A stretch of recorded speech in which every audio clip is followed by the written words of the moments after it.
Do you hate the thought of working past 55 or 60? Do you hate not being able to live the life you deserve today? Do you hate not knowing what your financial future looks like? It's time to stop doing what you hate. Here's your host, Mr. Harold Green. Hello, everybody. This is Harold Green of Bright Tree Wealth Management.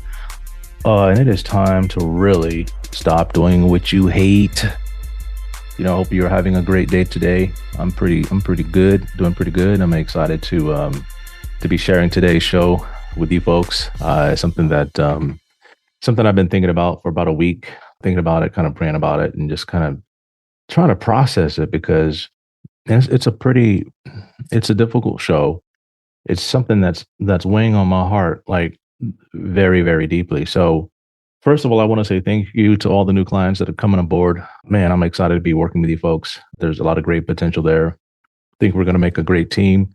Just really excited about that. And then also went to Florida over the past week to see my mom and celebrate her birthday, and got to catch up with family and see some folks, that I kind of hadn't seen in a while. Go back to my old stopping grounds, and some of it is there, some of it is not there.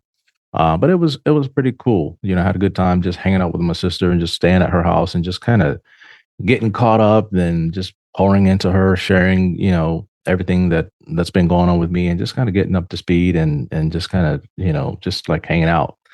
And then we had this crazy stock market rotation this week, over the last couple of weeks, and it's just kind of been nuts. We'll get into a stock market update here in the next couple of weeks and just kind of let you know, what's been going on with that. But the title of my show is The Wealth Gap.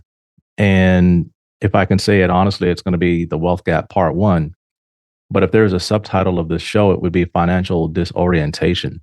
And I want to talk about the 3% because, man, there's a huge gap between the 97% and the 3%. But there's a reason for this. And that's kind of like what I've been searching for and seeking for.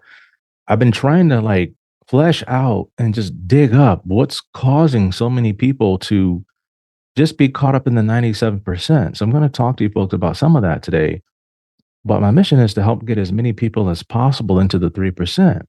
Because if I do that, then, I'm also going to encourage them to reach back and to help pull others into the 3%. But like giving to charity, giving to different orphanages, just things where people are getting educated and their life is being made better so that they can learn and succeed, because I believe this is going to do so much good for the world. And we live in the best money-making situation on the planet. But yeah, so many people live like they're in a third world country with no opportunity to succeed. And all we hear is inequality and racism and all of this stuff. I'm sick of it. Being a Black person is one of the most disgusting things I've seen in a long time. And it makes me just furious. And so I want to educate all of you out there about what's really going on, because a lot of people are blind. So like I said, I went back to Florida, celebrate my mom's birthday. And you guys know me, I'm a very attentive person. I always got my radar up. Sorry, but I always have my radar up. I'm in observation mode. I really want to know what's going on around me. Okay. And so what I perceived shook me hard. And it was sad. It was moving. And up until now, I didn't realize how bad the wealth gap really was. I mean, I grew up poor. So I saw some of it when I was a kid because we didn't have a whole lot. And I told you guys that, right? And I was poor most of my adult life. I was always living paycheck to paycheck, trying to robbing Peter to pay Paul and floating checks. Man, I got so good at floating checks. Man, I could float a check for 2 weeks. Put some air into that bad boy. Until it all ended. But I'm just telling you where I came from. Okay. So I pondered the stuff for a week, prayed about it, sat outside, drank coffee, just kind of, mused over it. And, I want to share with you what I found. And so my goal is to help you understand the financial system and how it's designed, and then how to get to work better on your behalf. But first, I really got to get into some stuff. All right. And it's maybe a little painful for some of you to hear, but you got to hear it. And I've heard it said like this: if you care about yourself, you tell people what they want to hear. But if you care about the person, you tell them what they need to hear. So today, I'm just going to abandon all regard for myself, which I normally do anyway. And I'm going to flat out put it out to you. So this show is dedicated to all the people who said to me, Harold, I don't know much about money because nobody ever told me like what to do with it. I'm not smart enough to handle money. I'm not good at money, but I want to, I want to be in the 3%. I want to be successful. Like I want to have nice stuff. I want to be able to live a great life. But first, we're gonna have to tackle some stuff. So, are you ready? Buckle up. 1, 2, 3. Let's get it. Now, first thing I'm gonna start with this. Okay. Have you ever had a dog? I have. We've had lots of them when I was a kid. And here's what I found. What happens if an owner constantly yell at the dog, hit the dog, not be nice to the dog? Well, after a period of time, when the owner comes home, that dog, it goes and hides. It's not running to the door like yelping and like, scratching the door like, my owner's home. I'm happy to see my owner. No, that dog checks out and he goes and hides. Okay. And what he does is he waits a little bit and then he kind of like peeks around the corner just to see what kind of mood the owner is in. And then they have to decide if they feel that it's safe to come back and be around you. Money is similar. If you abuse it, it will run from you. And Jesus said, the poor you will have with you always. Some people are born poor. Some people are born rich and become poor. Some people are born and then they just live a life of poverty just because. Now, I want to get into some money abuses, right?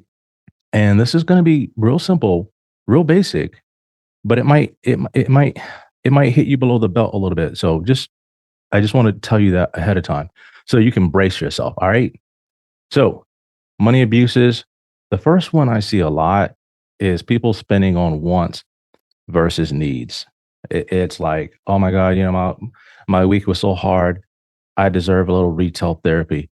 Like, oh my God, my week is so hard. Like I just want to go have a nice dinner somewhere. Like my week was so hard, or my life is not going the way. I just need to do something for myself. And sometimes that may be true, but a lot of times people are just like living by their feelings versus by the facts.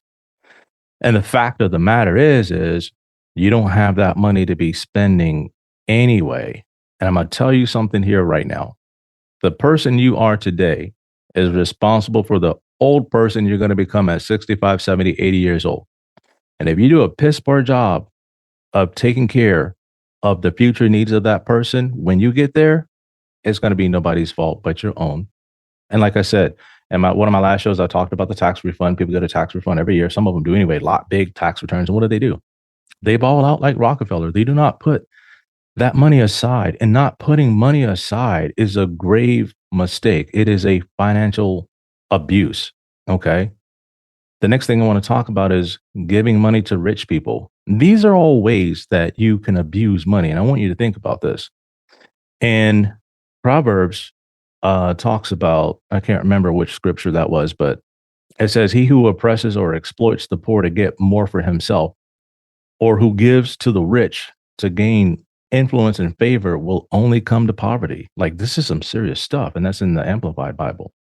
And AI did a little thing on AI, and it said this verse can be interpreted as meaning that people who exploit the poor or give gifts to the rich to gain influence or favor will end up in poverty. And to me, basically, it's like trying to look good or buying a dinner when you can't afford it, and it's appearances.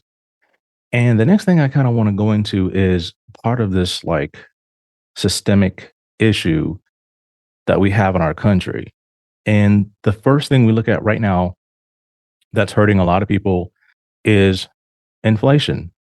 And high inflation does nothing but help the rich. I want you to think about that. All of these $1 trillion bills that are being spent, all of this money that's being handed out, looks like it went to people who needed it, people who lost their jobs, all of this and that. Yeah, and guess what they did? They turned right back around and they gave that money to the rich twice, twice, twice, twice. And this makes me very angry. And here's what I'm talking about. When people got that money, guess what they did with it? They spent it. They bought Nikes. They took trips. How many poor people own airlines? None.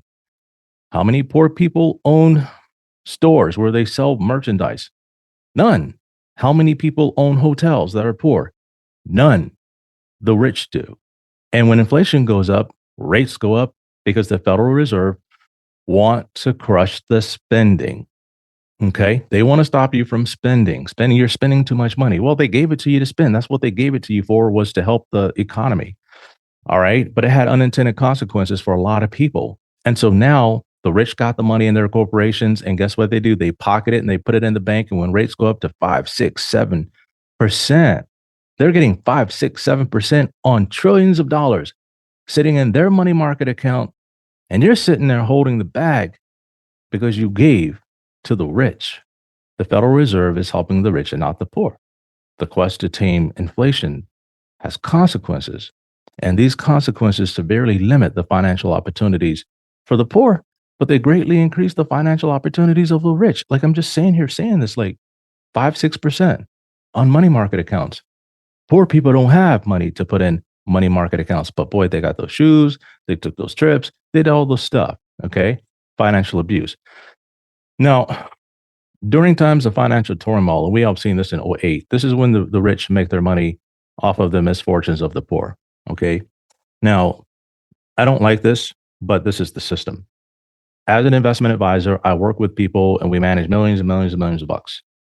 And in financial turmoil is when we make the most money for our clients, because this is when people that, they don't know what they're doing with their finances, they end up making wrong investment choices.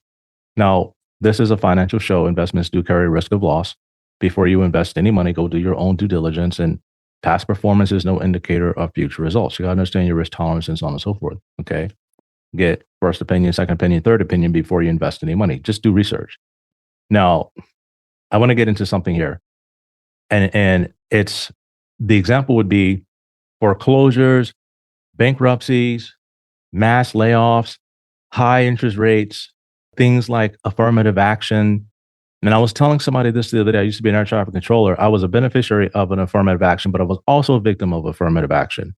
They put me in a high pressure job, a kid from the sticks who couldn't speak proper English, into a high pressure situation, talking to pilots flying hundreds of millions of dollars of airplanes, like aircraft, in all kinds of situations. And we had to control those guys and bring them back to the ship safely, bring them back to shore safely. And we had to speak proper English. And you get these country kids from Louisiana, from the boonies, and we can't talk right.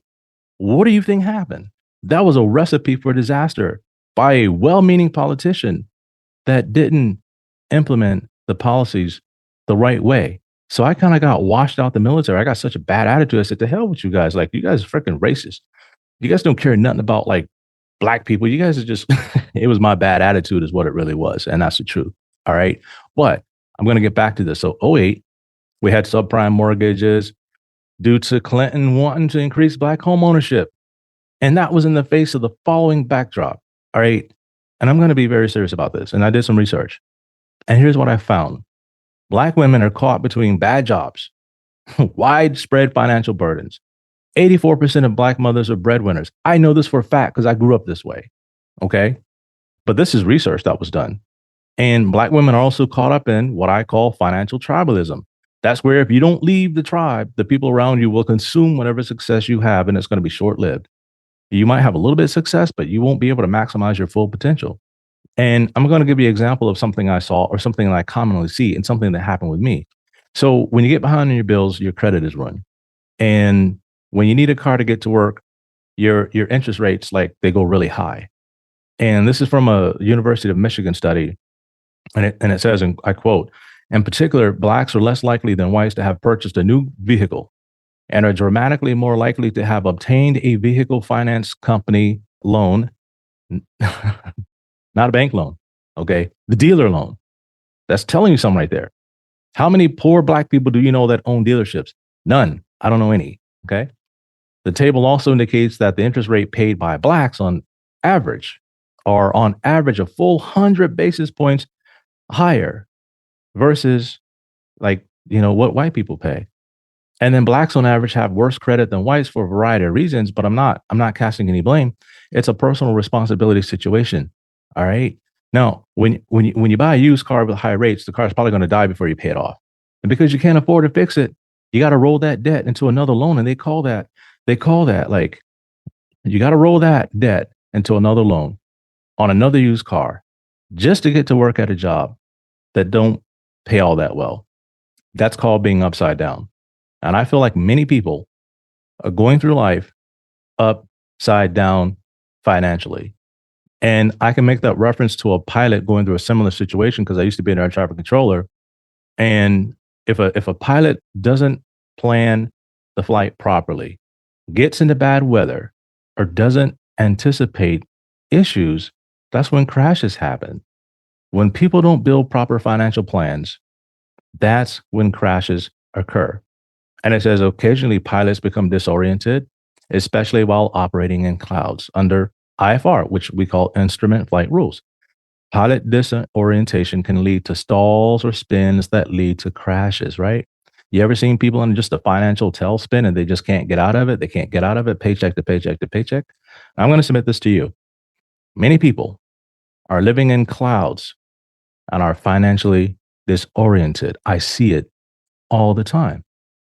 And if politicians, they rage about inequality for votes, but when they get voted in, they don't do anything about the system that is causing the inequality due to the donations from the rich. What does this make them? And if you're affected by this and you vote for these people, what does this make you? Think about that. Are you voting against your own best interest? I would like to see somebody get in there and say, okay, I understand this inequality. Why? Okay, let's go look at car insurance for Black folks. I mean, I'm just saying poor people in general. It's the law. You got to have insurance. There's no insurance bailout for people who make less than, $50,000 a year. There are no subsidies for insurance. There's no subsidies for, people car loans. It doesn't exist. But something can be done about that because, I know people personally that are paying, $500-$600 a month for car insurance because they got into a small accident. They're just being taken to the bank, the cleaners. But yet we hear all of this crap about inequality, racism, but they're not fixing our problems at all. So before you go vote, go think about that. Think about that. And don't get mad at me because I'm telling you what you need to hear, not what I want you to hear. Okay. The rich will put people in power with their money and your vote. You are giving to the rich, and that will make you poor and keep you poor. Think about that. You are perpetuating a system that is constantly coming around with a wrecking ball. Every time something happens to you, you can't afford this, you can't afford that. And it's always hitting you real hard. And you have to ask yourself why. Okay. Now, the next thing I'm going to get into, I'm going to tread very carefully here because I really want you to hear this.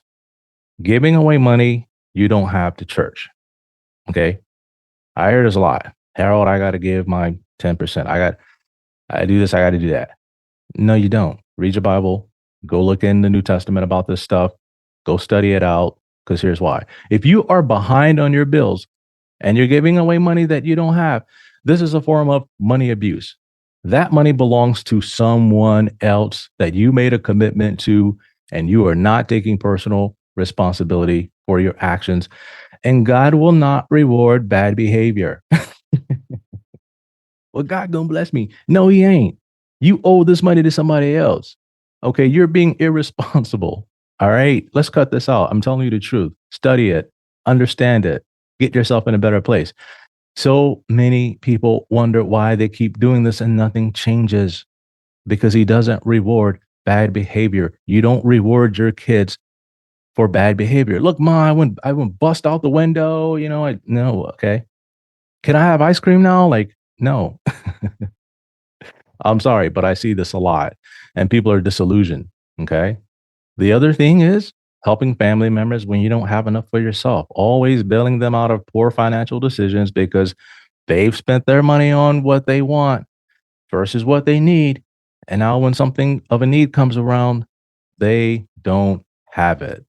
And here's why I'm going to hit you with a Proverbs 24:30 NIV scripture. And it says, I went past the field of the sluggard, past the vineyard of someone who has no sense. You can say, I went past the house of the sluggard, past the yard of someone who has no sense. Thorns had came up everywhere. The ground was covered with weeds, grass everywhere. And the stone wall was in ruins, like the fence was all bust up and everything. And it says, I applied my heart to what I observed and learned a lesson from what I saw. A little sleep, a little slumber, a little folding of the hands to rest, and poverty will come on you like a thief, and scarcity like an armed man. Like bills show up your door, holding you hostage at gunpoint, asking you for whatever you have in your house. Like bills, it's bills, open up. I'm going to kick down the door. That's what this is saying. And it's hard because I was in this place and I did not know how to get out until I devoted myself to understanding these things. And then I just built on that until where I'm at now. It was a long journey. So I have a word for those who have money, and what I'm saying really doesn't affect you. And here's the truth. Nobody's immune from abusing money. We see it every day. You may think like you're not abusing money because you have more than enough of it. And for you, like there is no such thing as overspending. Harold, we got like millions and millions of dollars. Like we're good. However, what you're doing is you're setting a horrible precedent for the upcoming generation, which you're going to pass it to. And before you know it, it's gone. Not much longer after you. So if this is you, I want to encourage you, if you are in the 3%, let's figure out a way that we can help the 97%. Let's figure out some things that we can do together to help make a difference in the lives of those people as well. And in my next show, what I'm going to do is I'm going to share how we're going to close this gap and how you can entirely remove yourself from financially abusing money. It is possible. When you remove yourself from abusing money, guess what happens? Money will show up. Man, I'm telling you the truth. Money, you will begin to get creative ideas. You will begin to live a life where, like, oh my God, you'll start to find deals on stuff. Opportunities will come to you because you're not financially abusing the money. So I'm going to leave you with this.